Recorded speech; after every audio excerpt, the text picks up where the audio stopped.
live now, and everyone can hear what we're saying. I sent a message to all the panelists. We have over 100 people online now that are live, so we will start immediately so that we don't keep people waiting, and we can also finish in good time. So with that, good morning, everyone. My name is Olusegun Ogunyoye. I'm the head of marketing and corporate communications for Alphamid Group. Alphamid Group is a total real estate and healthcare solutions company operating in Nigeria and 11 other African countries, providing real estate, end-to-end real estate solution to clients and middle-income Nigerians in need of homes and in need of real estate solutions. I say that Alphamid does real estate solution from what I call the cradle to grave. So from the point where you're thinking about real estate to the point where you want to dispose it either by demolishing or by transferring your title and so on and so forth. Alphamid is a one-stop shop, solution that you can think of. Today, one of our subsidiaries, which is called Alphamid Development Company, it's called AMDC for short. So if you hear me say AMDC during this session, please know that I'm talking about Alphamid Development Company. Alphamid Development Company has been in the forefront of affordable middle income housing. One of the things that you hear the MD say that I like very much is that it says that out of the popular 17 million, 18 million housing deficit, there is a estimated 4 million housing deficit that is targeted at middle income people, and they are not able to access this opportunity because their income, they are struggling with a lot of things with their income, school fees, healthcare, parents, holiday, lifestyle, and a number of other things. And they are not able to tap into this opportunity that is within this area.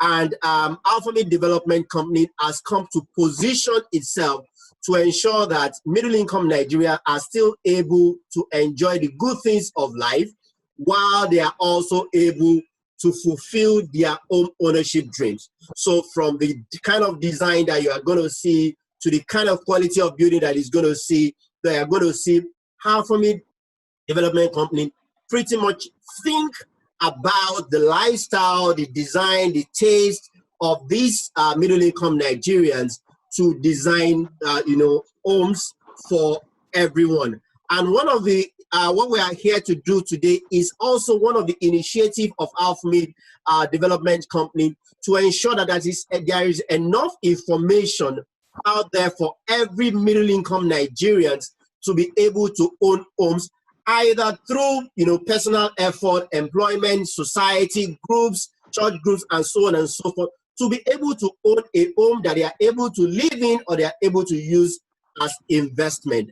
And this session is going to be focused on government opportunities that are available, different government palliatives and initiatives that are available for this group of people to be able to own their homes, to be able to own homes as investment.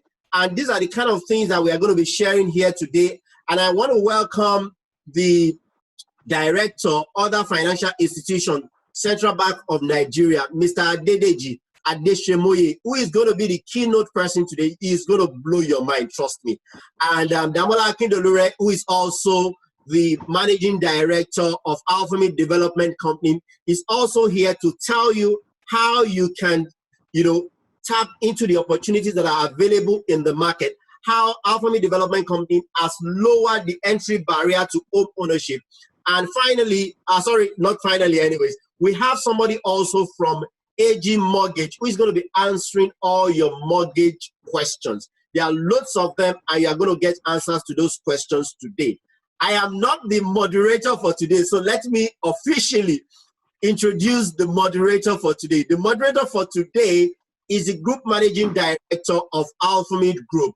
And this also tells you how important this program is to Alphamid Group. So he's going to be the one to steer the event today.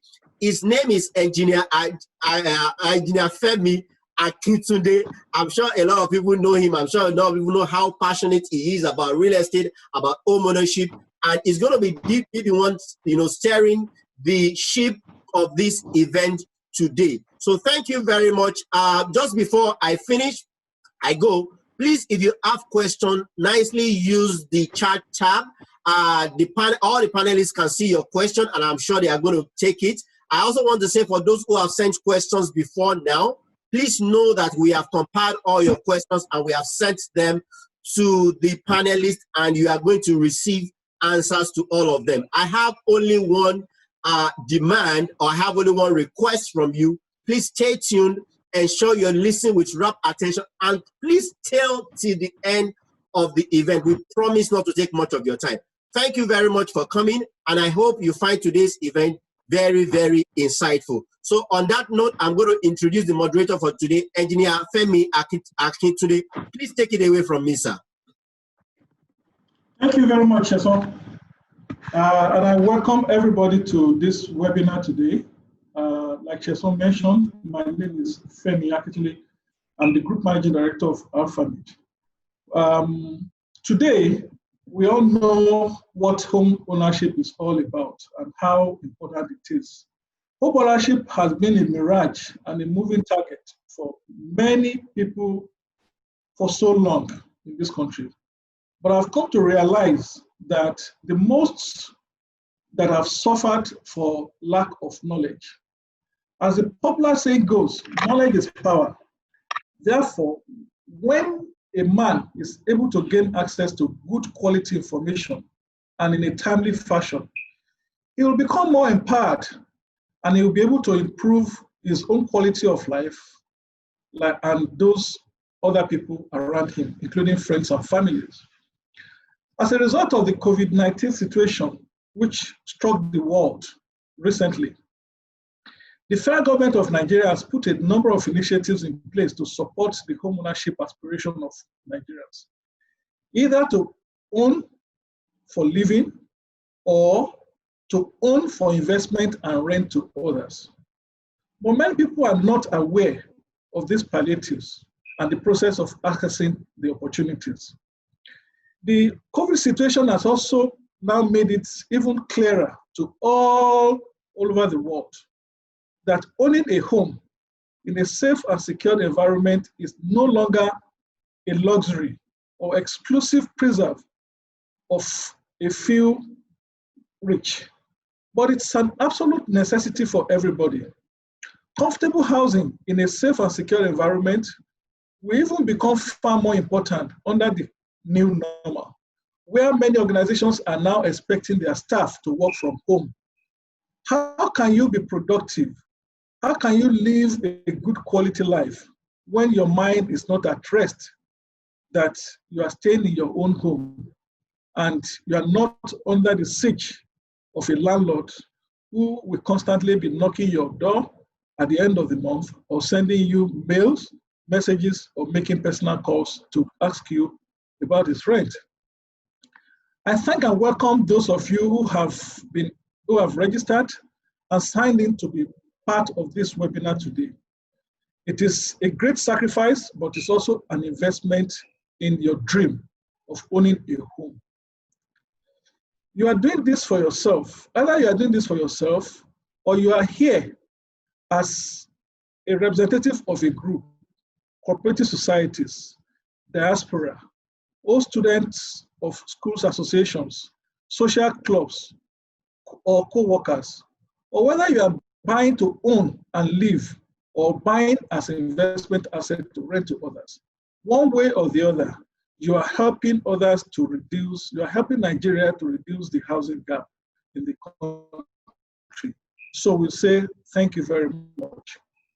The purpose of this webinar today is to present to you opportunities of investing and owning quality real estate assets at most affordable prices, leveraging the collective strength of your group and the support that the federal government of Nigeria has provided to everybody. Sustainable Development Goal of 2020 says to ensure access for all to adequate, safe, and affordable housing and basic services and upgrade slums. Nigeria is keyed into this. We originally planned to host 100 people, but about 600 people have registered, and we're happy to welcome everybody on board. In ALFAMID, our original structure and focus is on the middle income housing group. That is, people who can afford houses between 25 to 50 million. But sometimes in September last year, my group chairman, Mr. Mutiu Simono, CON, called me and he said, Femi, it is good we are targeting the middle income of 25 to 50 million. But the real problem lies at the base of the pyramid, where social and low income affordable housing of less than of the middle of the range of 15 million, we have to think about how to participate and support Nigeria in providing housing at this level as well. Everything cannot be about profit. We have to do something about this. This was a big burden and a big challenge to me. I left his house that day with fear, but with a very heavy burden in my heart that there is wisdom in what he was saying. And I took it upon myself to challenge my team on how we are going to take more attention to understand that space and see how to bring some initiatives in place in support of this plan and program of the federal government. As if that was the end. In April, he forwarded me a paper prepared by the CBN governor, how to convert the COVID tragedy to opportunities for Nigeria. And housing was one of the key tenets that was addressed in that paper. I asked myself, I thought this was a joke. That means chairman take this matter very, very seriously. If that is the case, I told myself that whatever interests my boss must fascinate me. I started to like affordable housing project. And I called the team. We all agreed we must do something about this and find a way to understand and devote a major proportion of our development projects to affordable housing at the low income level. So this is one of the major reasons why we are here today as part of our own contribution to share the knowledge that we have gathered through our research, through our effort, and through a deeper understanding of this space. And it is for this reason that we said, who else can discuss this with confidence and with authority to share his passion with us today? This is what took us to identify Mr. Adedeji Adesemoye, who is a CBN director, and we called him to tell him about this program and what we're about to do today. It was a short notice, and he gladly said, yes, I will be there. And I will be happy to even make presentation to those who will be there so that they know how the federal government has planned and is what they are doing to support Nigerians to make this home ownership a reality for as many people as possible. We also have on the panel today, Mr. Ngozi Anyogo, the MD of AG Homes Mortgage Bank. This is one of the topmost mortgage banks in Nigeria that has been supporting Nigerians in how to access mortgage, especially the NHF facility of the Federal Mortgage Bank. Federal Mortgage Bank is playing a key role in this respect. One other bank that is supposed to be here that is not here, the MD was not able to make it, but they have their representatives on board, is Imperial Homes. That's another mortgage bank that has been doing very well here. And also First Trust, who have been our partners for so many years that have supported our business in the area of real estate development. So these are the people, but one key person who is the host of today and also a member of the panel is a developer, Mr. Damola Akindoleri, who is the managing director of ALFAMID Development Company. He will bring a lot of experience into how the developers have been able to provide stock, because when you have money without any good property to buy, then it's a wasteful spend. So what are developers doing? What products are available? That when people want to own a home, you want to be sure you spend your money on quality real estate asset. He'll be sharing his experience and what his company is doing to help solve that problem. Let me quickly give you a brief summary of our guest speaker today, Mr. Adedeji Adesemoye's profile. He's a financial sector development economist and bank regulator. He currently doubles as the head program director, Nigerian Housing Finance Program, NHFP, and is also the deputy director, stroke group head in charge of analytics, project and special examination. He is a subject matter expert in the other financial institutions supervision department of the Central Bank of Nigeria. NHFP is a catalytic 4-component housing finance program supported by the World Bank, IDA loan of $300 million. His career spanned over 27 years of financial sector development, particularly in the areas of housing and agribusiness. Mr. Adesemoye has spent the past 50 years as a senior and executive staff designing strategies and policies for regulation and supervision of licensed financial institutions and managing development finance interventions at the CBN, which includes the supervision of the primary mortgage banks, secondary mortgage companies, and microfinance banks in Nigeria. So, ladies and gentlemen, please welcome me. Invite Mr. Adedeji Adesemoye to address us on this forum this morning. Thank you very much.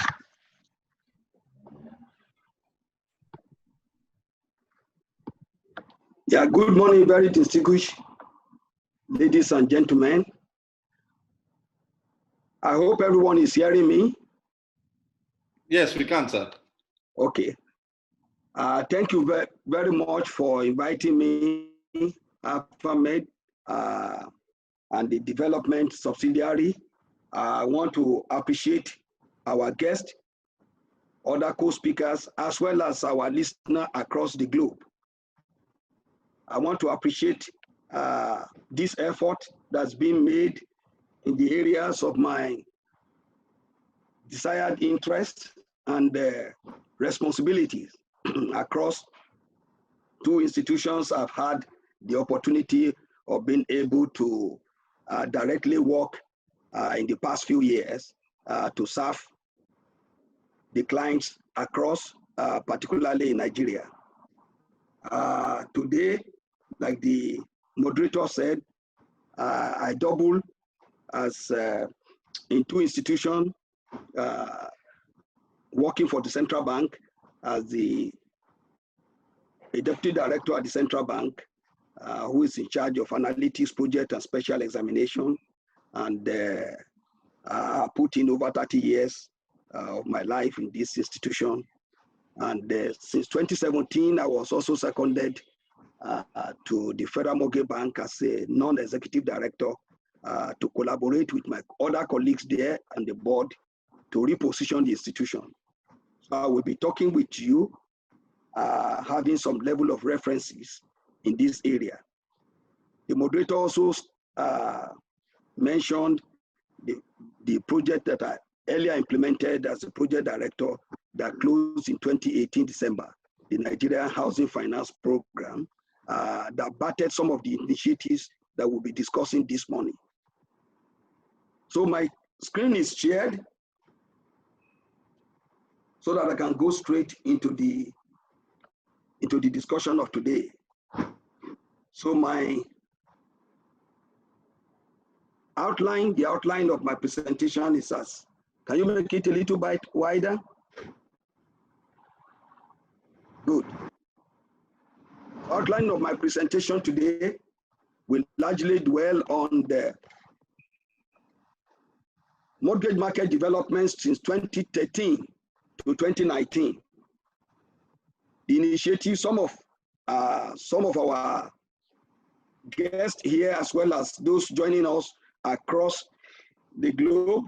We have about 214 people already on this as a participant.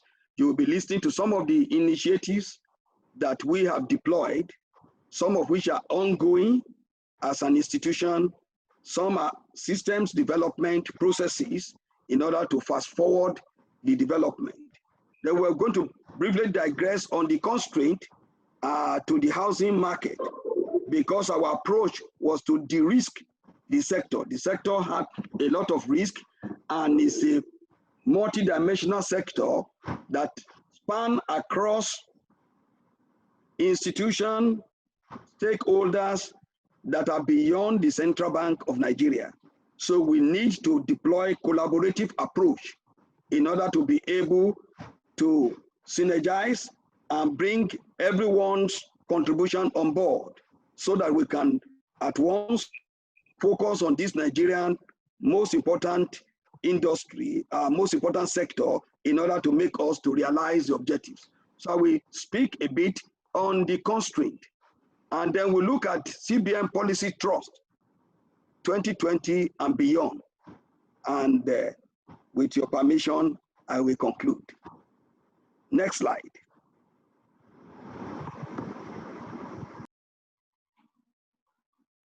Mortgage market development 2013 to 2019.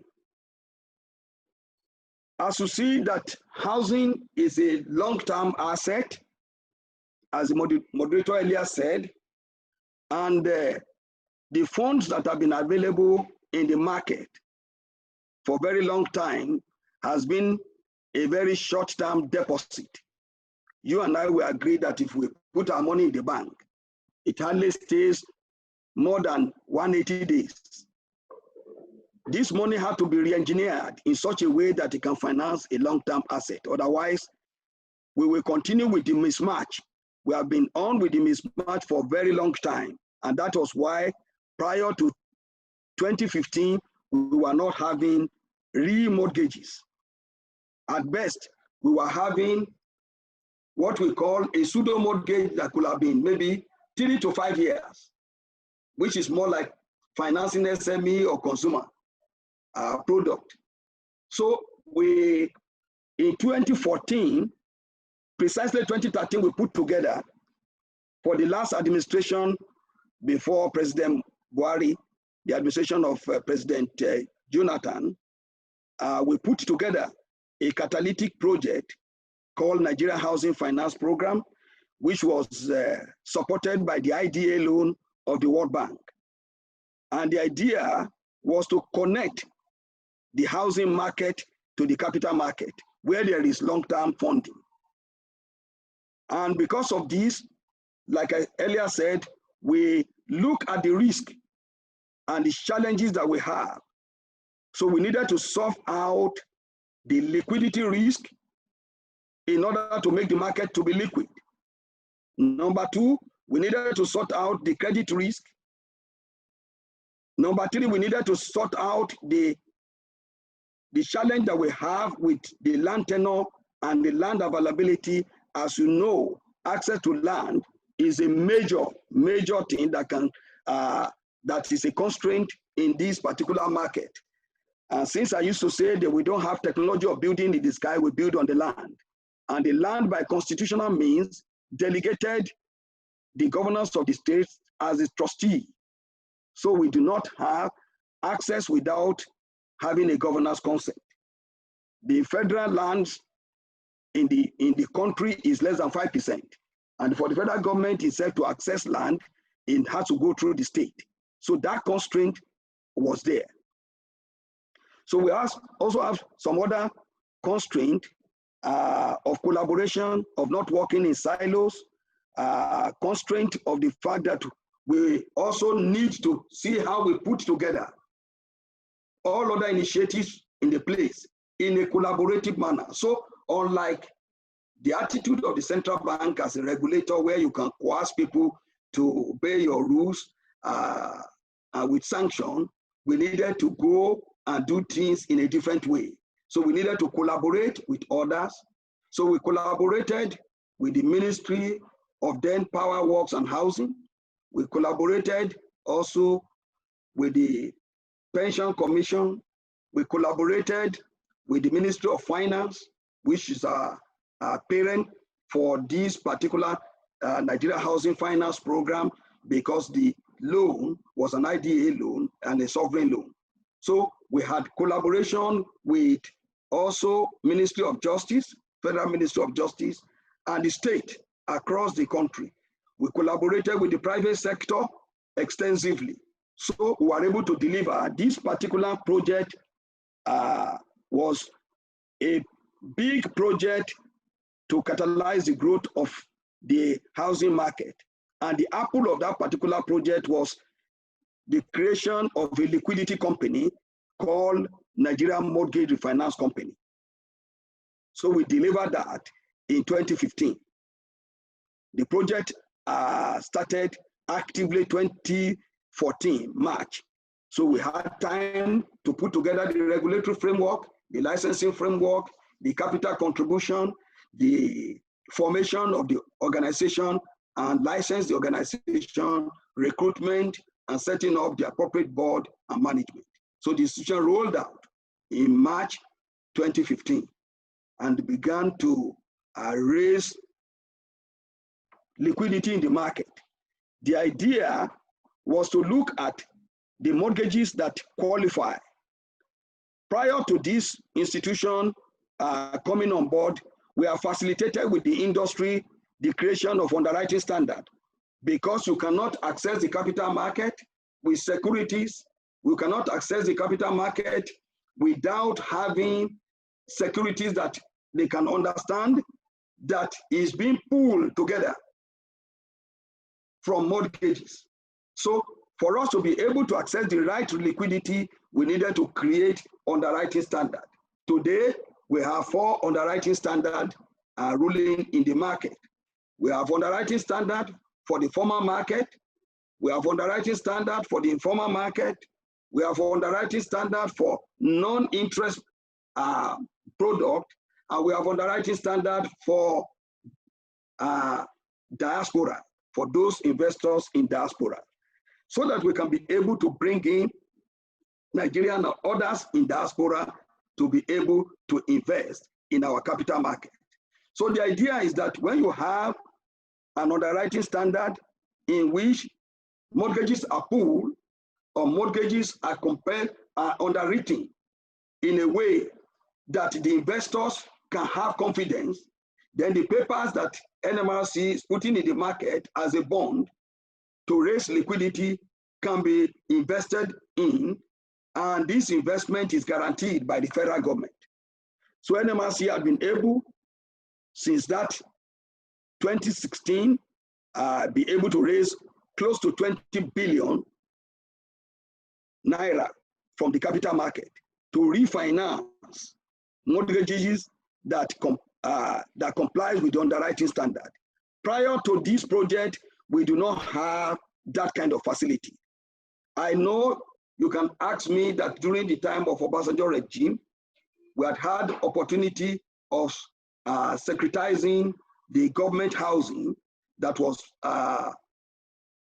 being put into the market in being able to transfer wealth. Yes, we did that with federal government guarantee, but we have not been able to come to the market as that period, and it was not a direct liquidity package that will be on the way we have set up NMRC. So NMRC is a monoline institution that goes to the capital market to raise liquidity in the form of bond and make them available for mortgage to mortgage institutions, particularly primary mortgage institutions and commercial banks. Initially, they cannot refinance any mortgages that are coming from those who did not invest. So it was a closed club. But because of the way we want to make Nigerian market to grow, we have indeed opened up that particular club. So today, NMRC can refinance mortgages from commercial bank, from mortgage bank that are not really shareholders in NMRC. So we set up this institution, and 250 million USD in 6 tranches was to be made available to NMRC as Tier 2 capital. Please get what I said, Tier 2 capital. So Tier 2 capital is a debt capital that is beyond 7 years to be able to strengthen the balance sheet of NMRC so the NMRC can maintain a AAA rating, and the balance sheet of the institution can be strong in such a way that they can always come to the market to raise money. NMRC today is a well-capitalized institution, strong institution. We were not able to disburse all this money because there is disbursement link indicator. The disbursement link indicator is the fact that you have to have sufficient mortgages in the market to raise before NMRC can qualify for another tranche. So we were only able to stop at the third tranche. We couldn't do fourth, fifth, and sixth tranches. We had to return the money into Nigerian IDA envelope, which was about 124 million USD, between 124 to 125 million USD, that we returned into Nigerian envelope to be made available for another intervention. So NMRC have been set up today, and NMRC will soon be going to the market again because the market now is very favorable. Number two component, we are to set up a guarantee company. I will speak more about that as I proceed in this seminar, in this webinar. So we were able to get this company set, but not yet operationalized. We are at the capital raising stage. The capital for that company is 10 billion. So we are still on that, and I will talk more about this. And then we were also having the mandate to institutionalize what we call housing microfinance. Housing microfinance, which is more of incremental construction. So we're supposed to have these for between 3 to 5 microfinance banks as pilot. But at our advert, we had over 14 institutions that met, and by rigorous evaluation, we were able to take 7 of them on board, and we disbursed money to them for pilot. So today, the demand of incremental construction is so heavy that we are yet to meet at the close of that particular project. We are not able to advance further beyond that.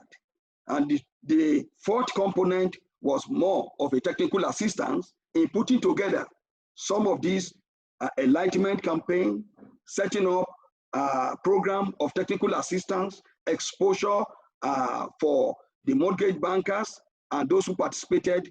And we organized workshop for the judges in collaboration with Nigeria Judicial Institute in order for the judges to be able to look into the mortgage model and foreclosure law in the draft manner. And you know, judges normally don't look into bills. They wait until it becomes a law. But we are able to use the instrumentalities of the central bank and all the collaboration and facilitate a strong workshop in collaboration with the trainer, which is the Nigerian Judicial Institute.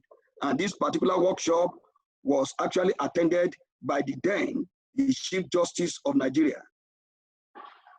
And all the Supreme Court judges were there, as well as the judges of the Court of Appeal and the chief judges from the state. We did that in 2017. In 2018, we facilitated another workshop for the legislatures across the country, pulling from the 36 states as well as the Senate. And we were able to organize a workshop for them in order to bring them into this reform focus. And we did that in June, July 2018, before the close of the project. So this project, we spent some of the technical assistance in capacity building, in facilitating workshop, and a creation of a tale that is called My Own Home, that we use as a slogan at those periods. So if you check and Google out, you will see some of these during the period. So that project is the catalytic project that created those institutions. However, in the underwriting standard, it is required that you need to do a pre-financing. Since we do not want NMRC to have both refinancing as pre-financing risk on their balance sheet, we decided to come up in a collaboration with the industry and set up what we call Mortgage Warehouse Funding Limited. That Mortgage Warehouse Funding Limited is being managed by DLM, a company facilitated by Mr. Sonia Yere. So we have a finance company that goes to the capital market, goes to the money market to raise money in series and make them available for mortgage creation for 6 months in series. And after that, then NMRC will take it over and then finance for a long period, 25 years as mortgage. So today we have a mortgage in the industry. Let's go back to the first slide so that I can pick a few things before we move together on the constraint. You will see from what I said, we have been able to address the issue of capital market today. We have been able to address the issue of secondary, and we have been able to connect this industry to capital market. I will speak more on the mortgage guarantee side now. The mortgage guarantee that is going through capital raising, once we are able to set up and operationalize the mortgage guarantee, we will be able to roll out what we call capital relief package. The capital relief package has been approved by the central bank, and the mortgage guarantee company, the mortgage guarantee framework, licensing and supervisory framework is already approved by the central bank, is on the website, you can find out. So in the capital relief package, once you have mortgages that are legal mortgage and is originated, the mortgagee companies will be able to benefit on what we call 50% capital relief. That means under the capital adequacy computation, instead of having capital charge of 100%, you will have 50%. That is a doubling of the capacity of banks to be able to originate mortgage. That has never happened in Nigeria before. And this is what we call an advantage that have been put together under a Basel Accord called Basel II and III. So the risk in this mortgage industry is being de-risked, so to speak, in the form when you have a guarantee.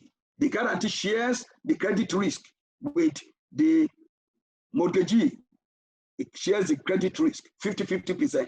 So if you meet the underwriting standard, if you meet the equity contribution, then 40% in case where you have 20% requirement of equity, then 80% that is remaining, 40% is borne in the balance sheet of the mortgage guarantee company, while the remaining 40% is on the guarantee of the mortgagee. So today, we are in our focus to be able to roll out this particular mortgage guarantee.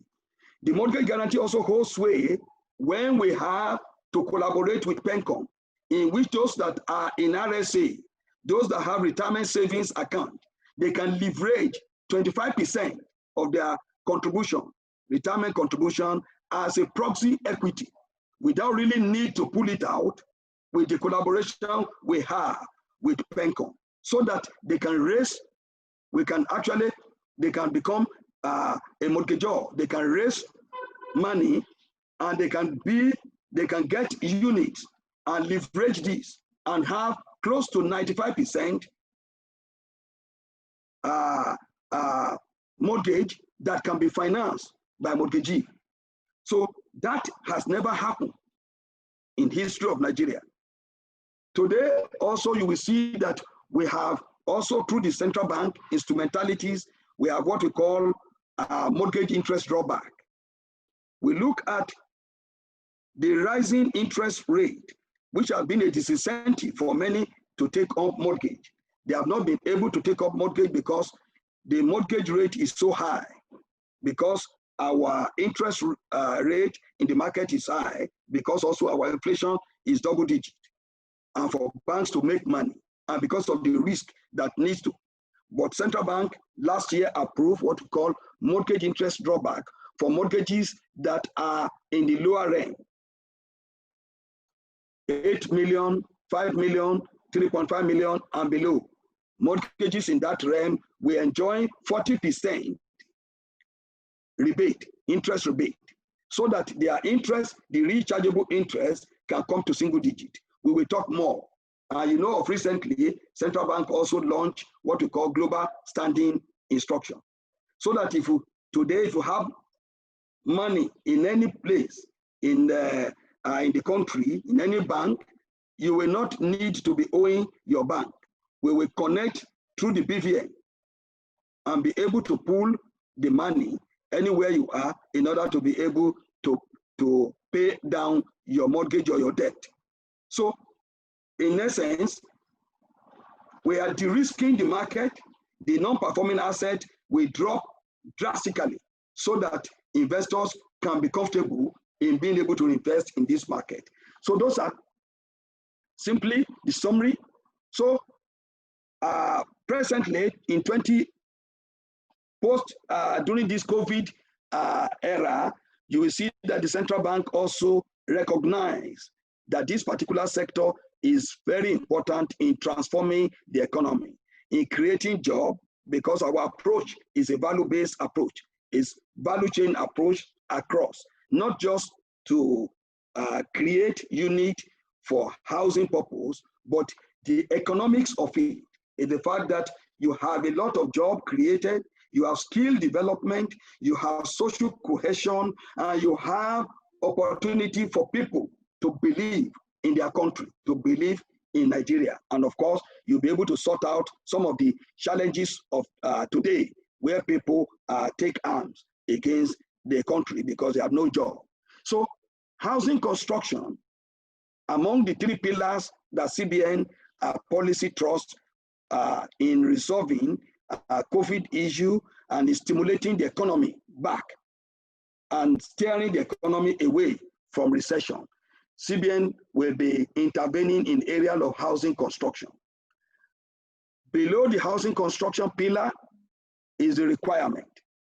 The requirement, you can make this a little bit broader so that people who are looking at the slide can be able to see the requirement. The requirement is the fact that you really need the developers like AlphaMate and all other developers that are in this program. What they need to do is to make sure that they are doing a demand-based supply. What do I mean by demand-based supply? You need to come up with opticals. We do not want to create units as we see in Lagos and Abuja and some other areas of the country today by just supplying to the market without really profiling the market properly. It keeps units available without people coming in to take it because they are built above the market capacity. So I know that AlphaMate is working in the area of middle class, particularly the 4 million, which I appreciate the class, because when they create job in this area, there will be a pool, a developmental pool, when we satisfy the demand in those areas. But we really need to go by cooperative housing association and be able to bring the market, the demand up, so that the mismatch we currently have in the market, where you have supply that is staying there for 3 years, staying there for 5 years, there is no such money. It does not make sense, economic sense, to build and it stays 6 years, 7 years. Construction finance is not supposed to be more than 24 months. In recent, it's supposed to be between 15 to 18 months. So you need to build into a market that is having effective demand. So construction is important. The CBN will also be supporting the mortgage finance in order to support the mortgagees to be able to offer affordable affordable mortgages that will meet the profile of those who will be taking it, the mortgagors. So we also, CBN is also planning to support the state. I mentioned in my introduction the issue of the state having jurisdiction over the land. The land and infrastructure connecting the housing is very important. Without a collaboration between the government at all levels, not only federal, the state, and the local government, without a big collaboration, we cannot solve our housing market. Housing challenge. We cannot be able to solve this because land, title land has to be available. It is title land that you can raise security in the market. Is it the title land that you can foreclose? Should there be a failure in the mortgage? So without a title land, access to title land is going to be a tall order. Number two, without infrastructure, you see, when you are talking about a home is built in a community. In this community, you need to have road, you need to have electricity, you need to have water, you need to have market, you need to have school, you need to have a place of worship, you need to have a hospital. These are things that make community. So if you are only thinking in the house for reptiles, that will not take, the human being will not come there because it is not meeting is not meeting the aspiration of those who are supposed to take it. So when we collaborate with the state is able to deliver on their own mandate. The reason why they are voted in, they are able to deliver on their own mandate by making sure the infrastructures are available. And that has been a major disincentive. We have also had a hit at the Federal Mortgage Bank.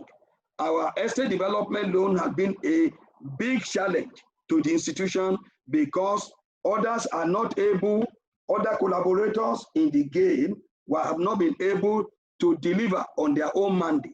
Now, when we came to the board, we have to be financing infrastructure, primary infrastructure, particularly road, so that our units, our estate that have been completed can be taken over by the off-takers.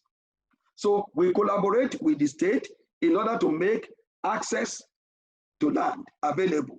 And we package these under what we call Mortgage Model and Foreclosure Bill, which is being passed to law.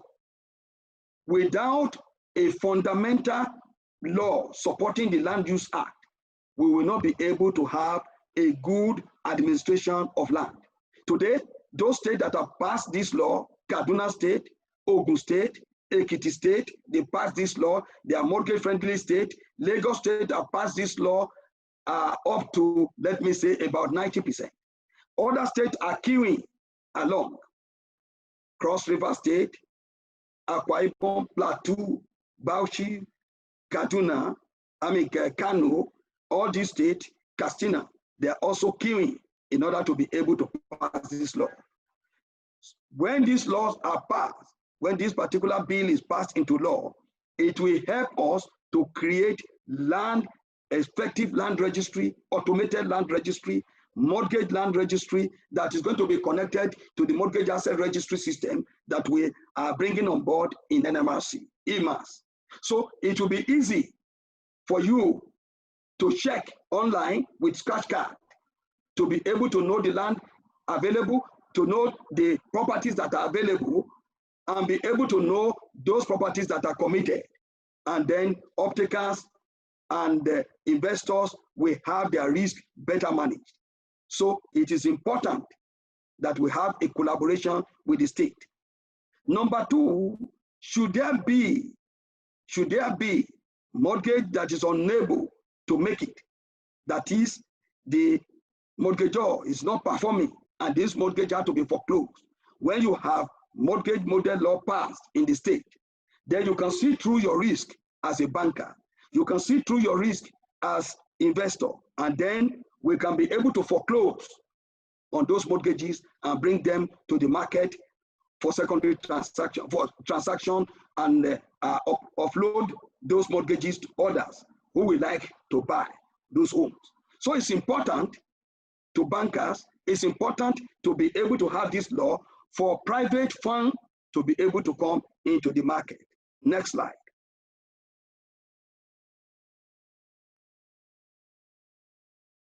With this development, we believe that those of us today that are in the built industry, those of us today who are developers, we will be able to package loans that are matching the off-takers' pocket. You build to the size of their pocket. You use what we call a Japanese approach to automobile industry. You see, the Japanese approach was completely different from the European approach. When they were coming to the automobile industry, they look at metalloplastic. They look at where rubber can substitute for steel, and they were able to build things. We were able to build vehicles, four-wheel vehicles that will transport you from one location to the other with the appropriate engine. But the body is metalloplastic.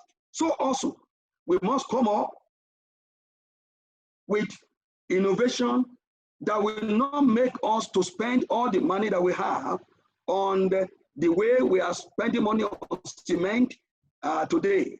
We need to build, we need to utilize other means.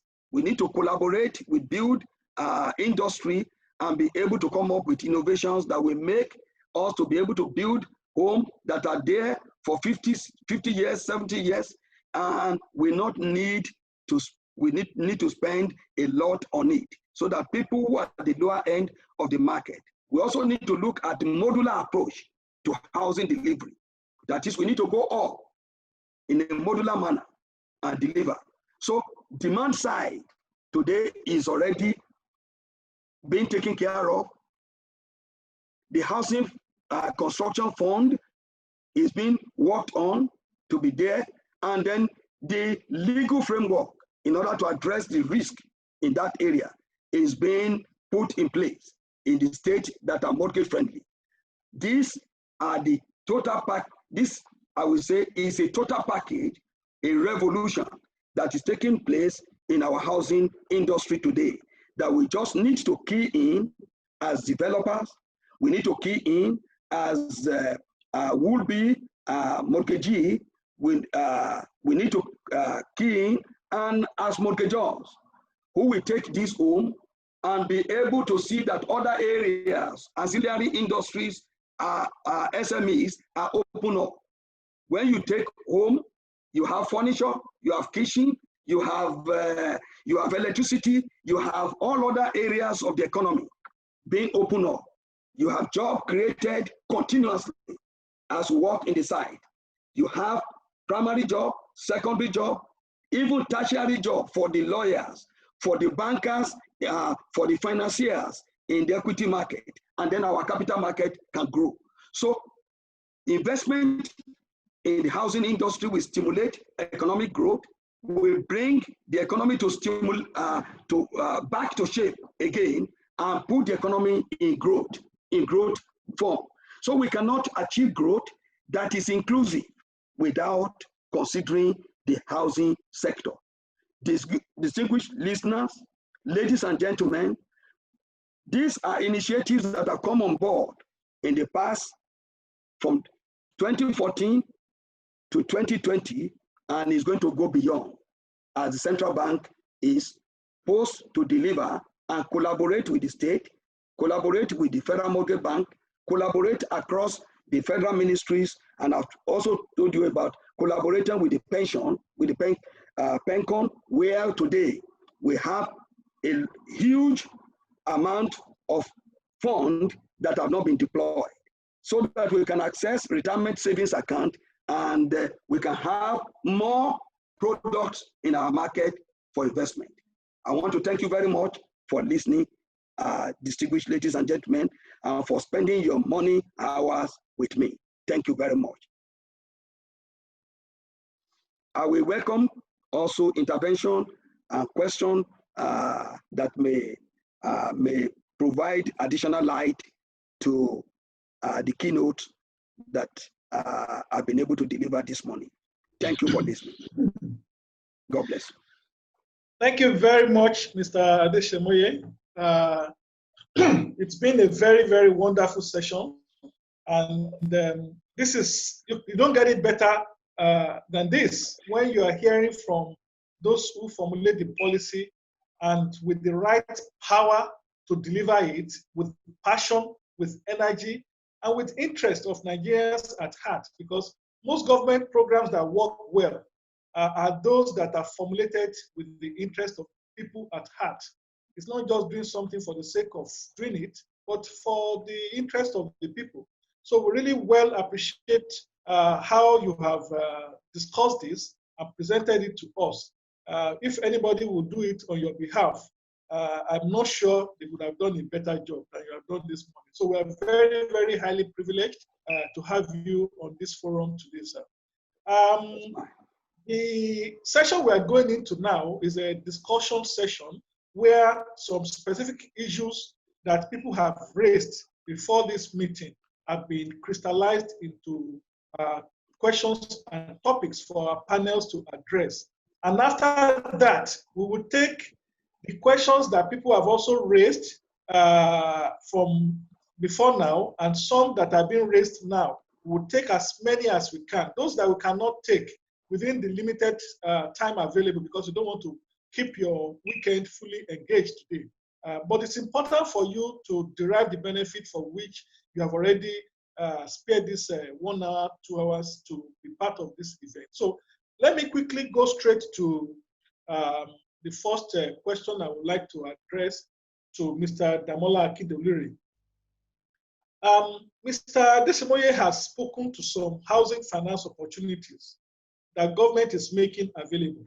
But a lot of people, particularly groups, cooperative societies, employees of SMEs, are finding it difficult to access all these palliatives. It's always generally believed that unless you know somebody, you cannot access certain things that government is providing. It's only meant for a few.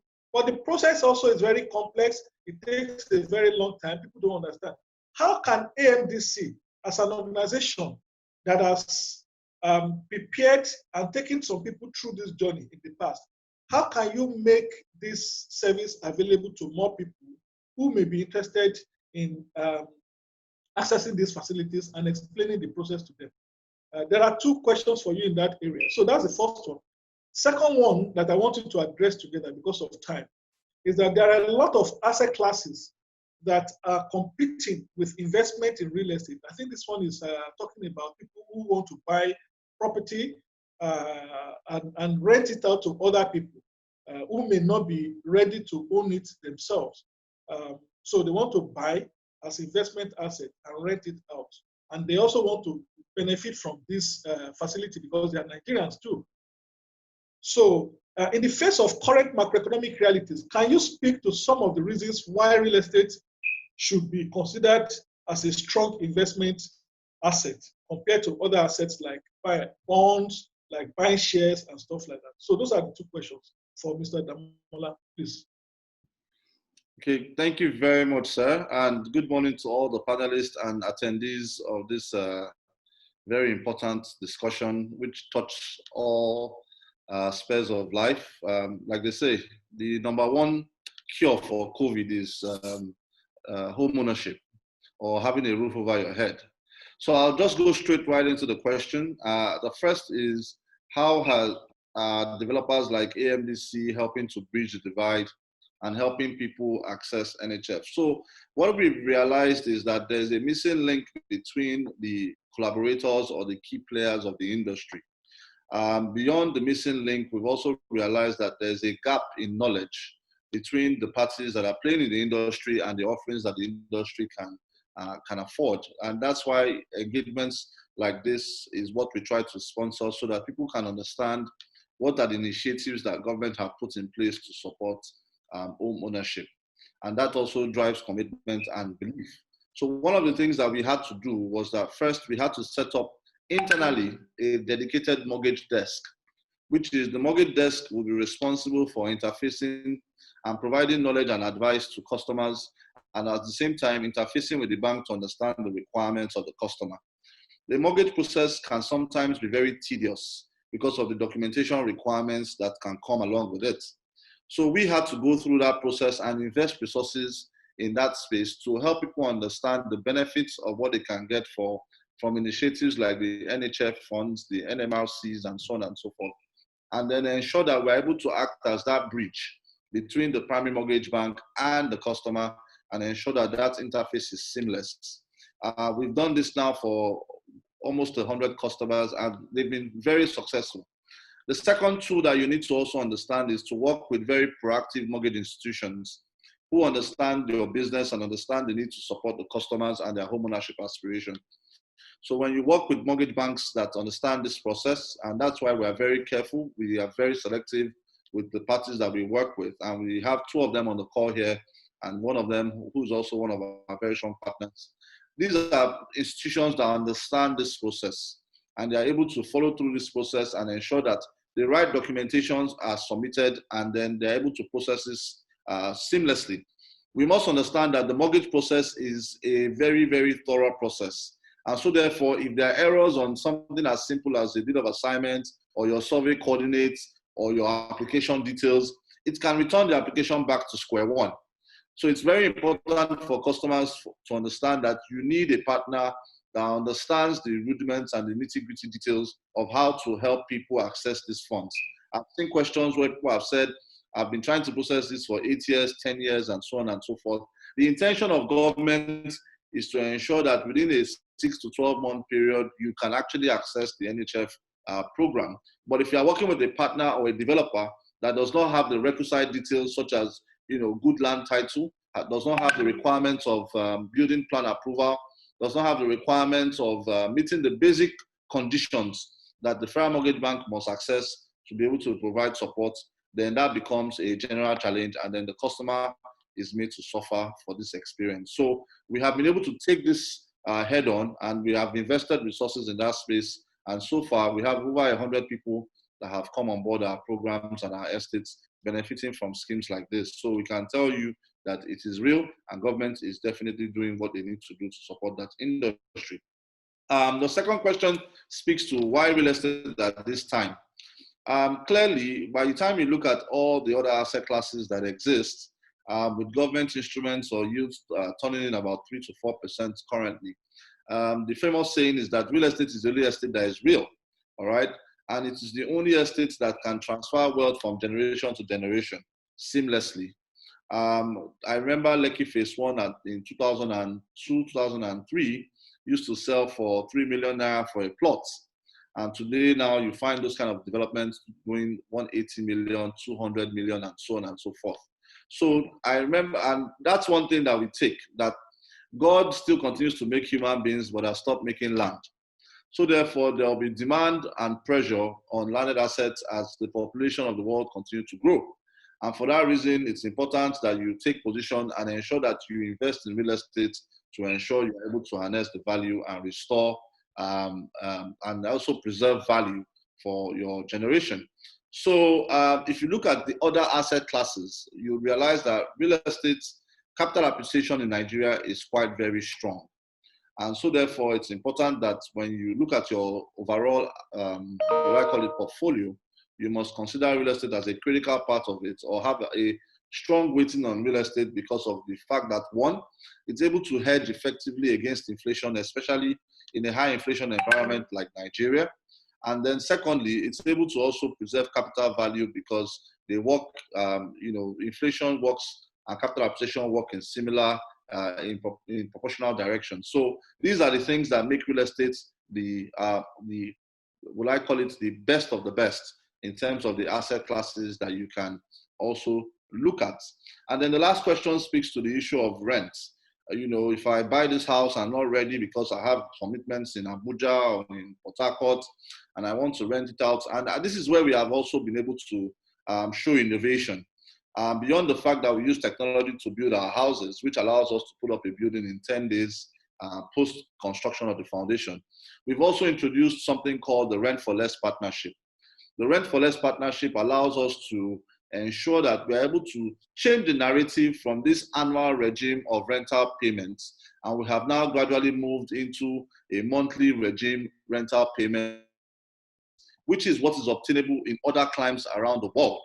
So one of the things you would see on what we do today is that we have apartments where we collect monthly rents, because I don't see any reasonable human being being able to sustain the practice of paying your rent annually when you collect your salaries or your income or your wages on a weekly or on a monthly basis. So these are some of the things that developers must be deliberate in changing the narrative. The narratives will not change except players take deliberate actions to change them. And that's why it gives me a great pleasure to say that today we have well over 100 units under the Rent for Less partnership, and we are able to provide monthly rental payments to support families that were impacted by this COVID situation. So these are some of the initiatives that we have had to put out there in response to the situation that the economy presents. Thank you. Thank you. Thank you very much, Mr. Damola. We have learned quite a lot from your presentation on the reason why real estate will continue to be a strong investment asset, and also how the organization can support people, and how you have supported over 100 people to be able to access this facility we are talking about. If you imagine that government has a very large portfolio, and if everybody has to go individually, and you don't understand the process, it can take you a long time. And that's probably part of the frustration people express. Not because those things are not there, but if you don't complete the process very well, it will take you longer, you may not be able to access it, and at the end of the day, you blame everything on the policy, that the policy is not good, it's not this. So please ensure that you tap into that opportunity that Mr. Damola has spoken about. They have a mortgage desk that can help you to complete your process, and also provide you with options of properties that would meet your requirements, that will pass the requirement of the regulators. The next question goes to mortgage bankers. I see Ayolo Okere of Imperial Home is also around now. So I will split this question between them. Please try and answer within 2 minutes. We are pressed for time. I want to make sure people take as much as possible out of this forum today. The first one has to do, and this one can go to AG Homes, and that's Simon. On the back of the different government initiatives, what role are the mortgage banks playing? Because the government themselves will not come directly to individuals or groups or cooperatives. They have to walk through the mortgage banks. So how is the mortgage banks positioned to provide this support in a manner that is easily accessible by the public? That's number one, which Simon should take. Then Ayo should take this next one.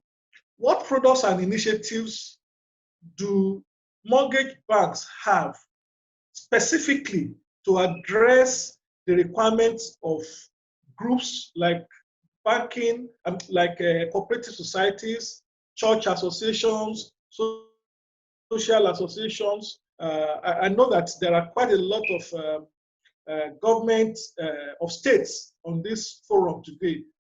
Various states are represented, about 6 or 7 states are on board today. They want to know how their states can also benefit as civil servants.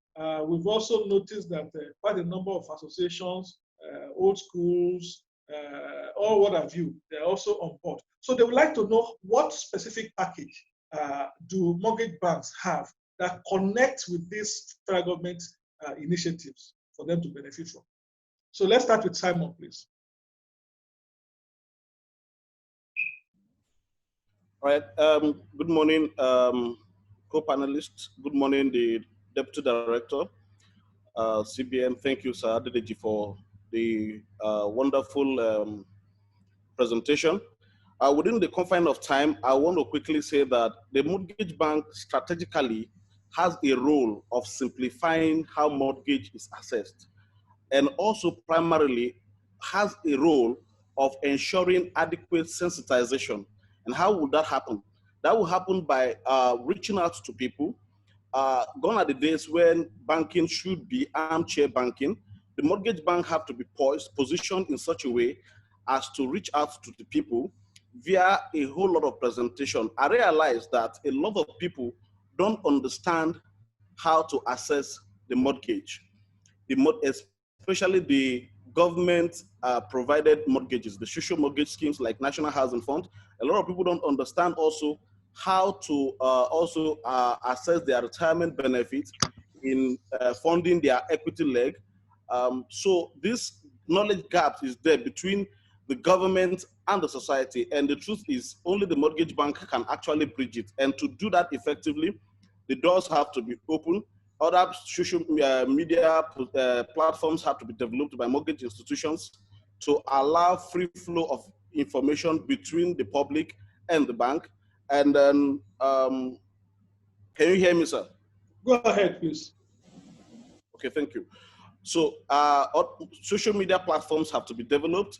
The mortgage institution will also have to reach out to cooperative societies, have to reach out to group of off-takers, institutions, organizations, corporate individuals, have a lot of time to go out, reach out to people, do a lot of presentations. And just like you also mentioned in the question that will go to Ayo, a lot of this also have to happen even in the religious groups and in the other social classes of congregations, the clubs and everything. Let awareness be everywhere. So mortgage banks have to be ready to ensure that they spread this good news as much as possible. I just got back from Lagos to Abuja today, and I realized that half of the people that I met in Lagos over a period of time don't even understand jack about how NHF, the National Housing Fund, works. They don't understand. They don't even believe it works. And there's another angle that I know also the deputy director had seriously had an input at the Federal Mortgage Bank level, the Cooperative Housing Development Loan that afford cooperative society to access housing, solving the problem of ensuring that you're building based on demand, supplying based on demand, as the deputy director had said earlier. And that will ensure that there will be no reason for building houses, whereas there are no off-takers. And this is also highly untapped. A lot of people in Lagos are not even aware.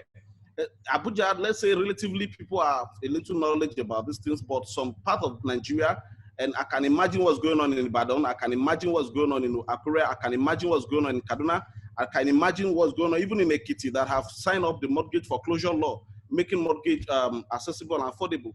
So there is no gainsaying. Mortgage banks have to penetrate the market. We have to be aggressive. We have to spread this information. We have to let all the off-takers both, and that can be done by the way of developing products. Right now in our bank, we have My Home product as well. I was also shocked to see that the deputy director had done something like that with a group in some times past. We also have My Home product, in which we have a slogan: one man, one family, one home dream. So we want to drive that dream seriously across the country. One family, one home. If we succeed in putting 1,000 people, home over 1,000 people in the year 2021, that's going to be a lot for us. And this will not just come like that. It comes by penetrating the market. We are on the TV, we are on the radio, we are on all the social media platforms. It's a crusade. And we have also developed another crusade for the year 2020 before the COVID issue came. It's called #FireYourLandlord. For those who are just coming into the market, who want to be first-time owners, just like you said, the per capita income of Nigerians won't allow for them to be able to save up and continue with the home rental pressure. So we came up with another campaign. Simon, thank you very much. I think we still have more time to address some of those other points. Let's quickly go to Ayo so that we can maximize the use of this time. Ayo, can you please address the question that was sent to you? Before Ayo comes on board, let me mention that for those of you who are interested in talking to our mortgage advisors in AMDC, there's a link in the chat section. Quickly complete the form, and one of the advisors will contact you to be able to take you through the process and assist you on what to do and how to access these opportunities, whether as individuals or as groups. So, Ayo, please, can you speak to the question, please? Thank you.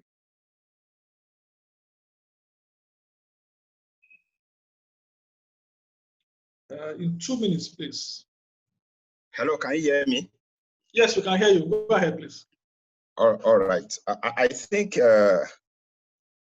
the issues that have been raised are germane by Mr. Adeshemoye. I would like to give a quick backdrop. The first is the fact that we have pension contribution of over 10.3 billion, which was created by just policy, coming up with the policy on managing pension. So that unlocked 10.3 trillion naira. Over 9 million contributors. That put it at over just a little bit over 1.5 million on the average per contribution. And that shows you where providers of housing should be focusing on. If you look at the pension base and you say 9 million contributors, average of 1.5 million contribution to date. The problem has not always been the fact that we don't have supply. Supply is not the problem. Private capital, we tend to be attracted to where there's profit. The problem, as you have stated, is the cost of the supply and effective demand, which is the mortgage side. For Imperial Home, what we've been trying to do is to work with cooperatives and developers alike to create what we call wholesale and cluster mortgage funding, where we have some 2 or 3 projects we're working with AlphaMid on this currently that we're closing. We're also working with Orange Island. We're working with UPDC as well. And what we intend to do is that we look at each situation and we create specialized product for that. We know people are tired of the same NHF, the same residential mortgage, the same equity release, vanilla. They want specialized product that address their particular need, that keys into the special features of the housing that's been developed to them, and also addresses the concern of their respective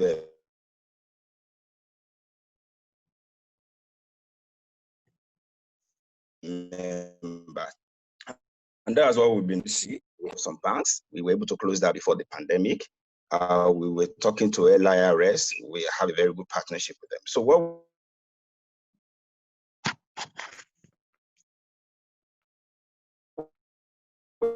we're trying to do is a sort of cluster funding with the supplier and through the value chain, trying to address the concern of the buyers and also addressing what works for them. I think that has been working for us over the last 6 months. That is what we intend to do, and continuously create synergies within the subsectors. What I also want to point out is that we've not been reduce what we call development of housing in Nigeria, because I looked at the books of Bua, Dangote, and Lafarge. Those are 3 quoted companies, and they are the major players in the market, in the cement market. You will see that over the last quarter, that's quarter 4 2019, quarter 1 2020, and quarter 2 2020, there have been average of 13% increase in the purchase of cement, not by wholesale customers, but by individuals who are using it to build homes. So you will see that a lot of individuals are also trying to bypass the mortgage loop where we all intend to be focusing on to achieve what they are doing. So they take 5 or 6 years to build the house that a mortgage bank with a developer will have done within a year. So thank you very much, AlphaMid, Femi, and Damola for inviting us. Like I said, we will continuously work with very strong and dedicated developers like you to continuously create those wholesale and structured cluster products for cooperatives and groups, as mentioned. Thank you very much. Thank you very much. I think you made a very important point about the option of individuals trying to build by themselves versus taking advantage of opportunities of developers who can build for them in mass. People don't have time these days. We're all very pressed for time. The problem of chasing, running after one bricklayer, one welder, who will tell you is Atoshoti, whereas he has not left his house. The problem of poor quality materials in the marketplace. You carry so much execution and construction risk when it's not really your area of focus. So this is why Nigeria is moving more towards developers' concepts like it is seen in most other developed countries of the world, because they can access and help you to build faster and access institutional finance facilities like this. The next question goes to Mr. Adesemoye. We have a lot of Nigerians from the diaspora on the forum today, and they would like to know what opportunities they have with these initiatives and how to go about it, how they can benefit and key in. Some of them are actually groups because, you know, Nigerians are more united when they're outside this country. We don't know ethnic group, we don't know state of origin when we are outside, in Canada, Australia, South Africa, everywhere. It's only when we're here we talk about where are you from. Outside, we are one united people. So they want to know how can they be part of these opportunities.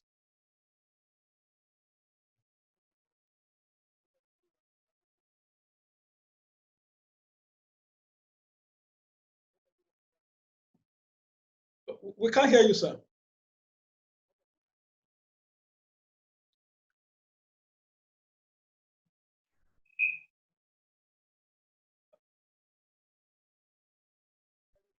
We can't hear you. We can't hear you, sir. You will need to unmute him. He's mute. Okay, it's clear now. You are on.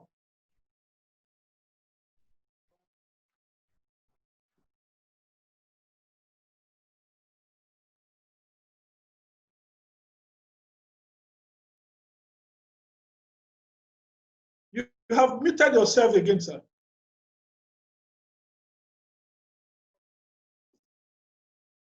Okay.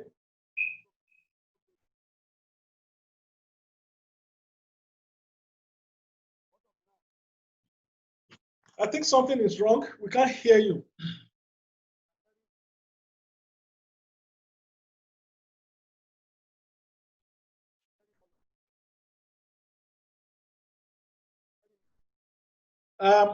Sheson, please, I think you should work with Mr. Adesemoye to identify the challenge because we still can't hear him clearly.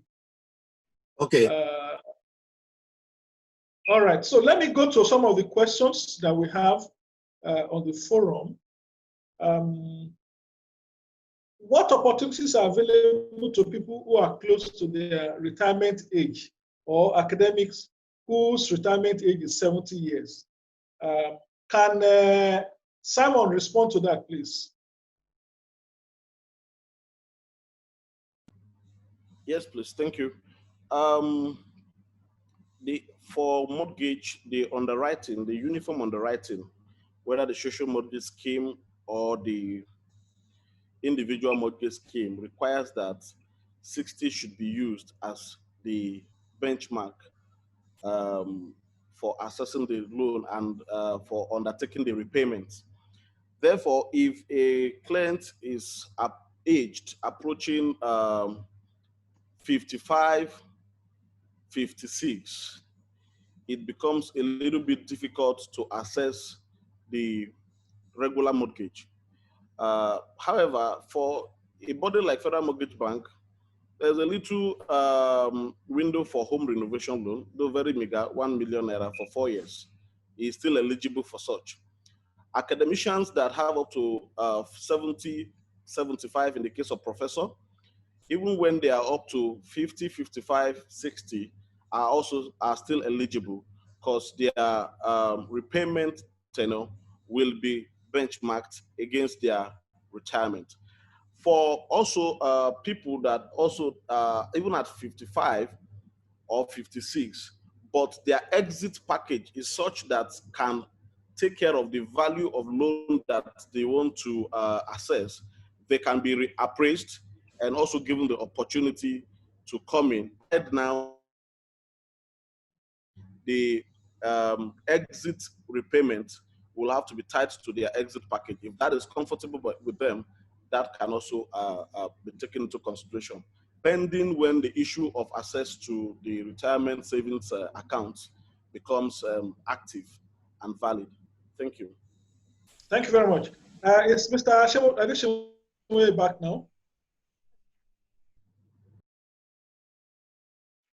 Is Mr. Adesemoye back? Okay, let me take the next one to Ayo.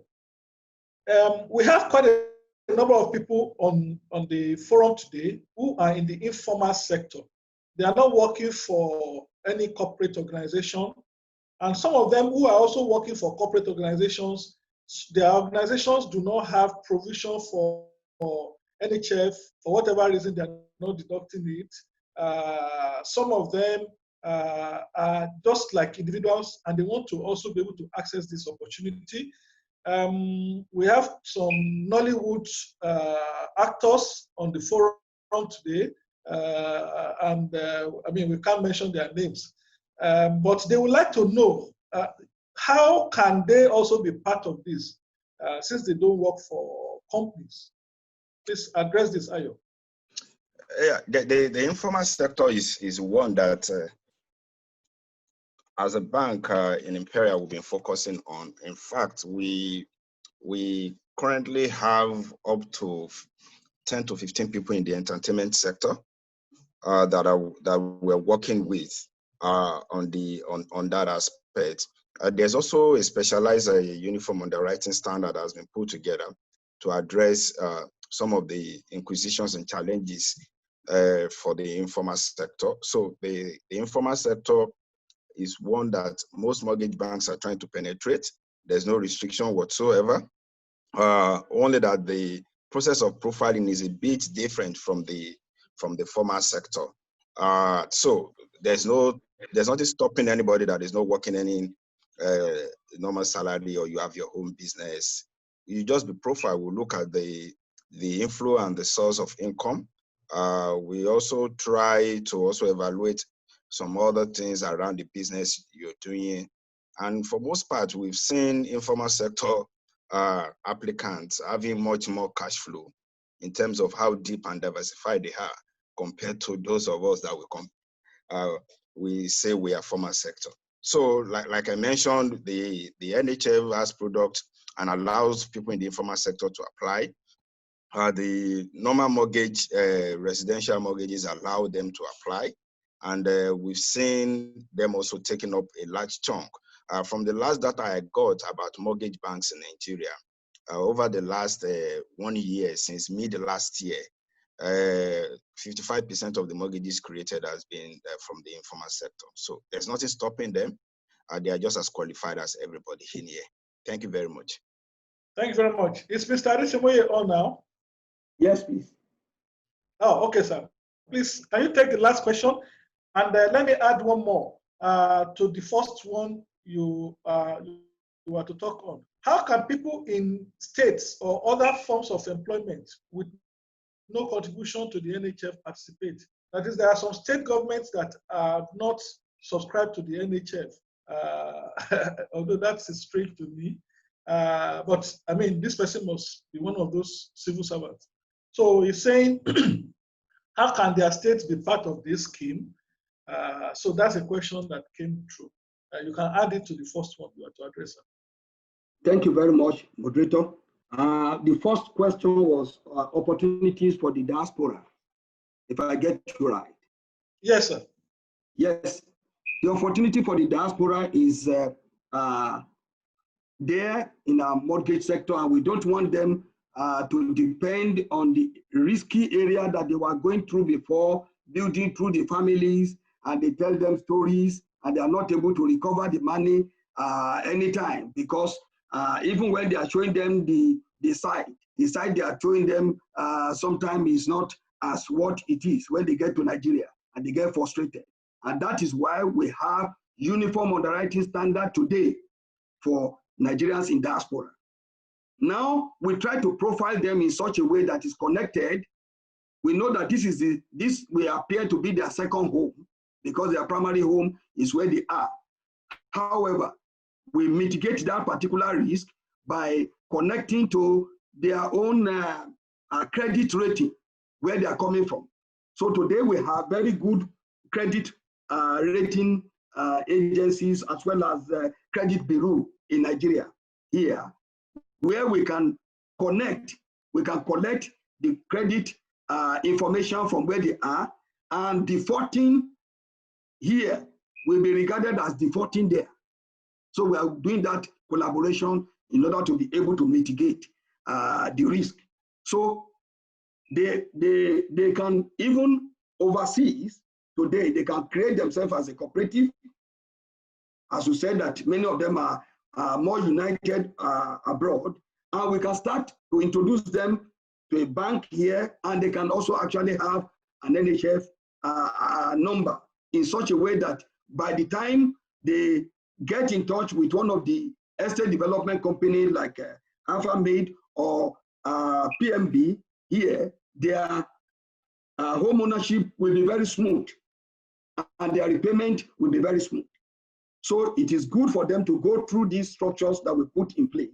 And of course, their contribution is highly welcome in Nigeria to provide stability even to our reserve. So we are looking forward making it available. The way it is in India, the way it is in Pakistan, Nigeria is one of the biggest in the world that have diaspora. And we want to make sure that they are comfortable here to build and have very solid home. And with the product AlphaMid is bringing up, even if they are not here and they want to lease or rent this home at any time, they can also be able to put them in the market. So we're coming up with those innovative ideas that will make their investment here a marketable investment. On the other side, on the second question on the state contribution, where we are now, out of the 36 states, we are actually having almost 33 on board. Only very few states that may not be here now. It's important, it's a legal stipulation under the NHF. If you want to get mortgage under the NHF that is managed by that pool, you have to be a contributor. If your institution is not contributing, or your state, you still have opportunity to join an informer or to join a private sector player and make your contribution directly. The opportunity you have from your place of work is, however, bigger because you will have cooperative there and somehow your pension is directly deducted. But that will not limit you if you actually want to be an individual contributor. You can still contribute because this scheme is for contributor. But you don't need to contribute for more than 6 months before you start showing interest in home ownership under any of our corporate products. We have over 10 different products. You mentioned there that we have rent to own, we have individual construction also, which is more like incremental. We have a number of products in that particular, we have home renovation, we have rent to own. So we have, since we came on board of the Federal Mortgage Bank, we have opened up. We no longer have just only 1 or 2. We have about 10 different products today, and they are working. They are working. Particularly rent to own, our home renovation, they are in a high demand. And we are encouraging individual as well as cooperative.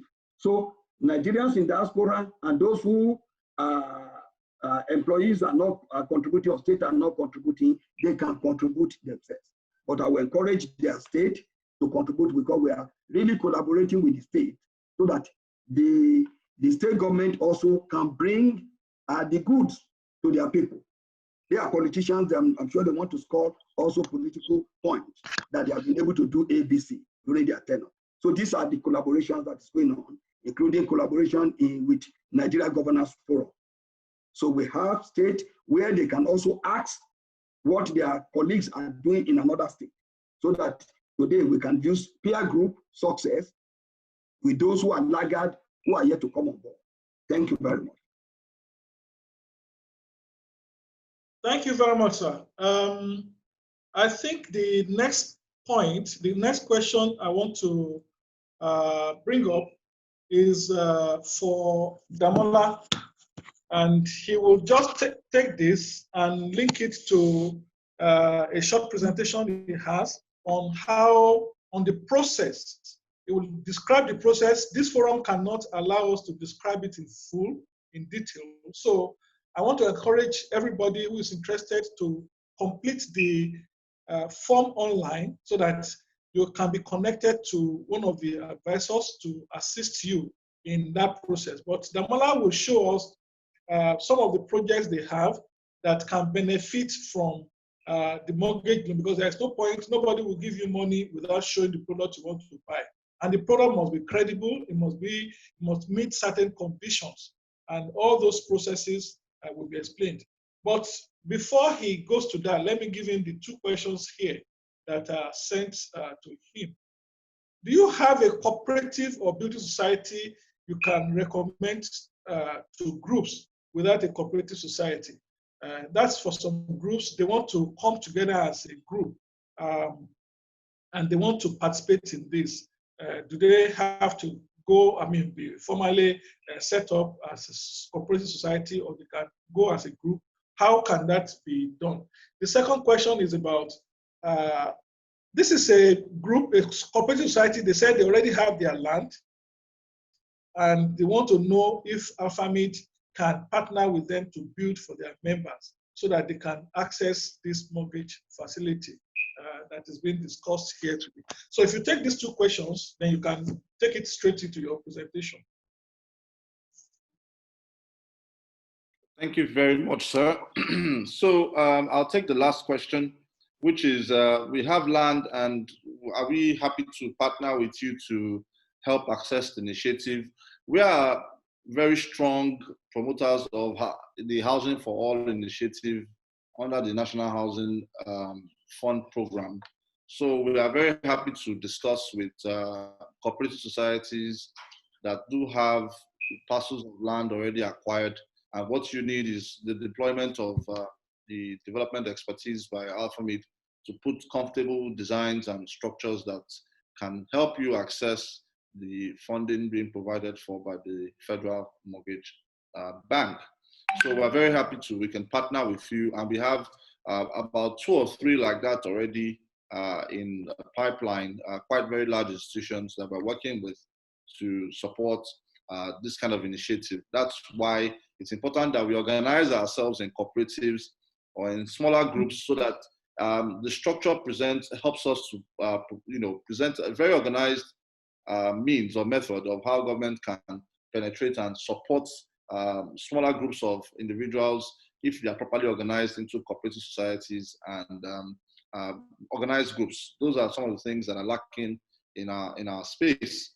The second thing is, do we have any recommendations for building societies that you can partner or join? So at the moment, we are working on quite a few initiatives because for us to recommend any, we must be sure that we can put our brand behind it. But we would like you to drop your details. We are working with a few as we speak, and the hope is that we're able to establish 10 to 20 building societies that speak to interested parties in different locations so that we can make the home ownership a reality for customers. So on that note, I'd just like to take 5 minutes of your time just to speak to what we've been doing in this space. I've heard a lot of questions around, technology, what we are doing around that space, and so on and so forth. So I'll speak to that very quickly, and then I would, so that we can call this program to a close. So just give me a minute, and then we can get straight onto it. So AlphaMid, we are very passionate people about housing, and that's why you'd see that some of the initiatives that we're trying to promote speaks to this issue. And I hope you can see my screen. Hello? Yes, we can see your screen. Okay, good. So basically, we started off as a facility management outfit, and we realized that the quality of maintenance in the buildings that we were supporting were very poor quality. And that's what led to us going into the development space.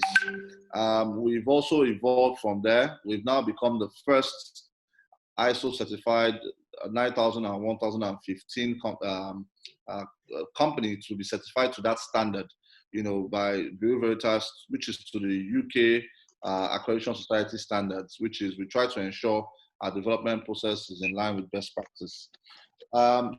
So let me speak to technology, because I've seen some questions around people talking about technology and how technology can help reduce the cost of housing. So this is one of our prototype projects that we have executed, whereby we're able to use advanced building systems to really come up with a model that works for our subscribers. Not only did we do that, we're also able to come up with designs that matches the lifestyle of the customers that we are speaking to. So what you see in the images you see here is a 30-day image, flash show of how we're able to deliver a building within a 30-day cycle. So the two containers you see there are the equipment that we have. We call them the formwork systems. So we started the project, excavated all the elements of the bad soil, organic items, and then we started the foundation works, and you can see the formworks there being put together, as we started. So we have all these things pre-installed.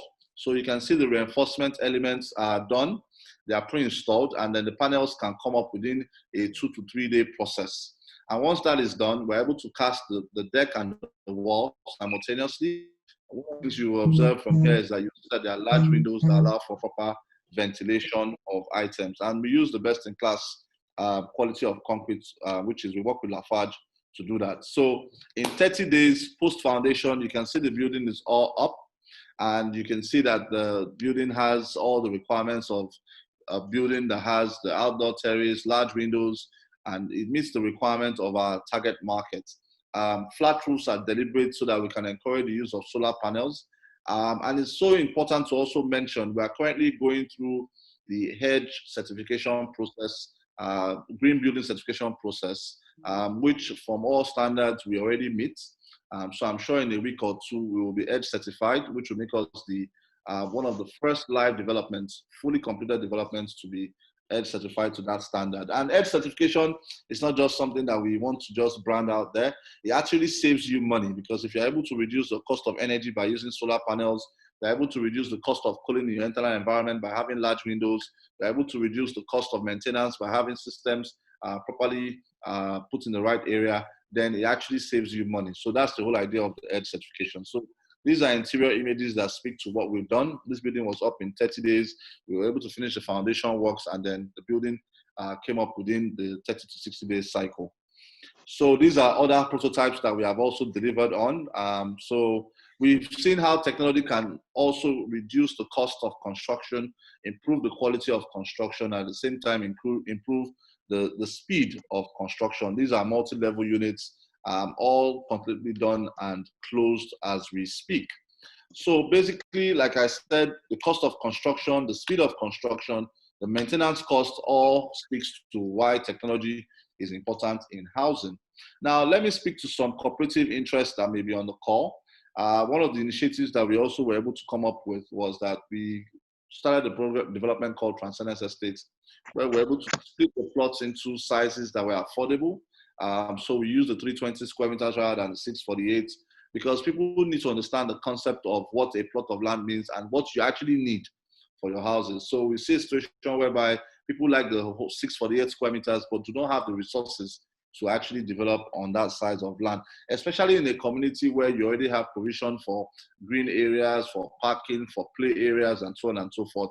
A standard home size can fall between 300 and 400 square meters, and the standard home size should actually be half of that amount. So 200, between 100 square meters and 200 square meters is sufficient enough for any family to live in. Anything bigger than that will also drive up your cost of construction. 3 cooperatives participated in this process, and it was completely sold out within 9 months.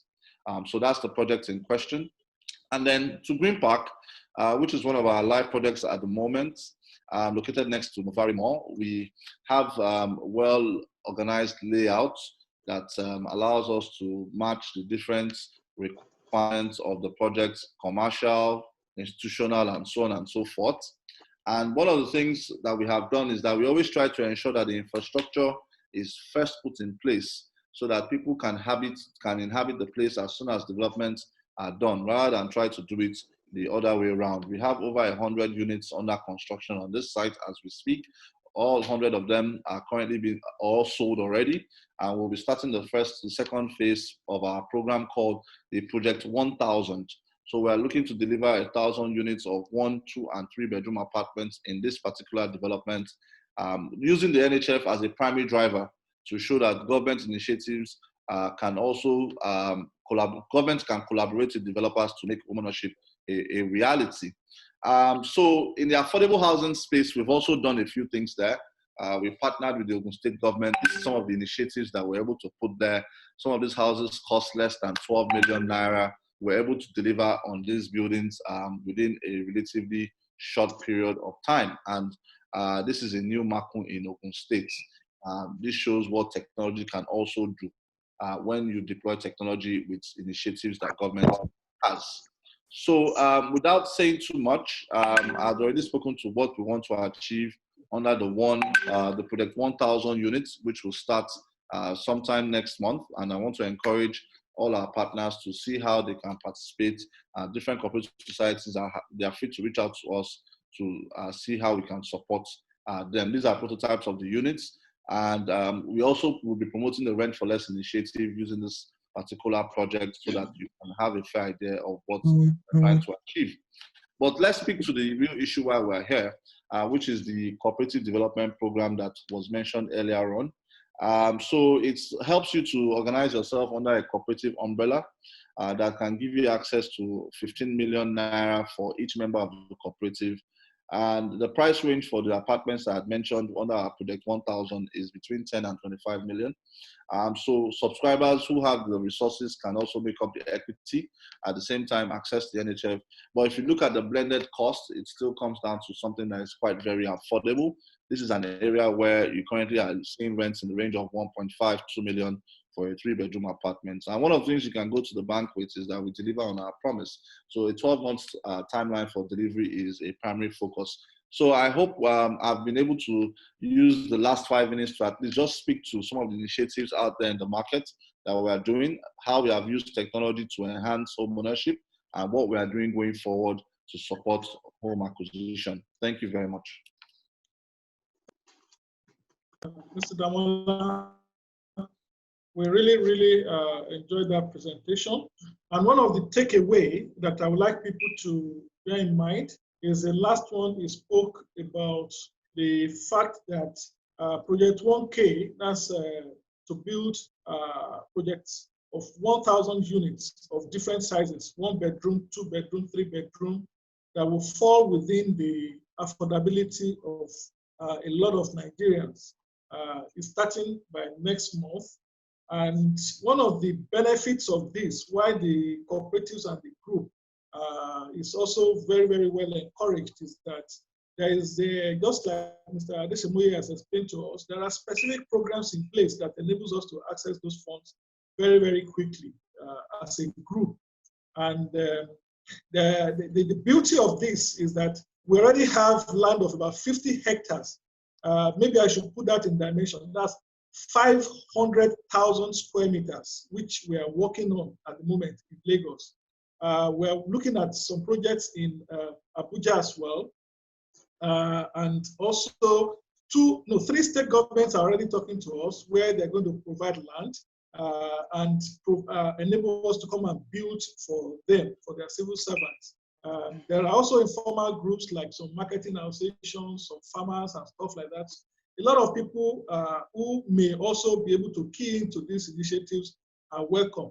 The beauty of this is that we're not going to build a large place like a town where everybody and everything will just be clumsy. It's going to be built in modules of 50 and 100. So a particular group, cooperative society, maybe for 50 or 100 people, you can actually apply to this scheme, and we can build an estate you can give your name to, white labeling. Call it your own name, call it what you like. You tell us what you want, whether you want bungalow, you want 1 bedroom, how many 1 bedroom do you want, how many 3 bedroom. This is going to be more like a partnership structure. So let me use my name. Maybe it's going to be Femi Akintunde Cooperative Society. I don't mind if you give one my name. I will appreciate it, sir. So these are things that this kind of initiative gives you. You are part of it from the beginning. It's not somebody doing something, you don't know how they did it, and then you get there, you don't like it. So these are very, very good ideas that we're bringing to the market, all in the effort to lower the entry barrier for people to own their homes. Every Nigerian is entitled to homes. Now companies demand more from employees working from home. You must live comfortably. You must create that enabling environment for yourself and for your children to live. I remember one of our estates, people see we have a section for children lessons. And when people bought into that property, they are like, oh, wow, you people have even created a place for my children to do lessons without disturbing me when I'm watching Man U versus Arsenal. So we said, look, we built for your type of people. We created those spaces to meet your demand and your need. So these are things that will be of interest to the groups that we are speaking to today. We still have quite a lot of questions. The interest level on this forum is amazing. It's amazing. And I can assure you that this is not going to be the last one. What we're actually trying to do is to make it a monthly event, because home ownership is a continuum. It's a family decision. It's something that you must continuously be engaged in. In our next forum, we are likely going to bring some of the people who have benefited, that will give testimonies, that will share their experience. And we want as many people on the forum today to be part of that group that we can showcase, because we know it is possible. We have researched it. We have met all the important people in that space. I personally traveled to Abuja. I met the managing director of the Federal Mortgage Bank of Nigeria. He spoke with passion. He told me what is possible. He told me how we should go about it. He told me how quickly he can make it happen. In fact, if you finish all your papers and everything, you can get your mortgage from the NHF and the FBN in 2 weeks. If that is coming from the managing director himself, you can be rest assured that AlphaMid is not joking. We are speaking to the authority. For us to have the CBN governor, deputy director in charge of policy, housing, development here, a regulator to talk to us today, he should tell you that Nigeria is serious about this thing. It's a moving train and it's not going to stop. So we encourage everybody to do their part, key in now, be part of this thing, and in a few months' time, let your story be different, that you are now a proud homeowner, either where you want to live or where you want your children and your family to develop or to grow from, a very good neighbor. That's what we want to create in this. So more questions will be answered. I'd like to give our 4 panels an opportunity to give us their closing remark, their closing statements in 2 minutes each. So I would like to start with our guest speaker, Mr. Adesemoye, to give up. No, let me take Mr. Adesemoye last, because the big elephant will be the last in the room. Let me start, not in any particular order. I will give Simon, and then Ayo, and then Damola, then Mr. Adesemoye. Please keep it very, very short, your closing statement for this afternoon. Thank you. Simon.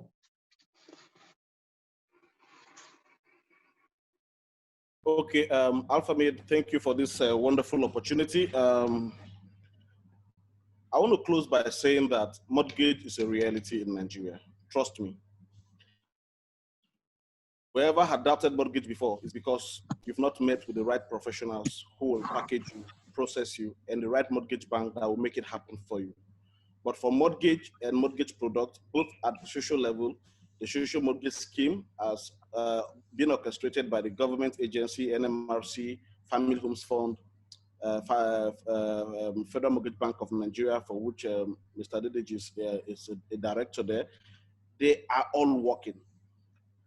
If you come to also mortgage banks, primary mortgage banks, they also can also create you mortgage at some affordable rates. Rate can be discussed later, but the truth is mortgage is working, and we are here to give it all it takes. And AlphaMid, I can tell you the truth, we are positioned better than ever to give you all the value you require to make your Project 1K homes a reality. We'll do everything within our power, within our purview, to ensure that we help you penetrate the market, to ensure that we promptly package you to Federal Mortgage Bank, to ensure we give you our in-house loan, to also facilitate your cooperatives and package them as well in assessing the cooperative estate development loans. And as many cooperatives as you're going to put together, you can be rest assured of our unalloyed support. Thank you very much. Thank you very much, Simon. I'm sure after this forum, we'll be coming to you with as many cooperative societies as we can pull together. And those who are not members currently, we will do everything to support them to be able to access the cooperative so let me go to Ayo.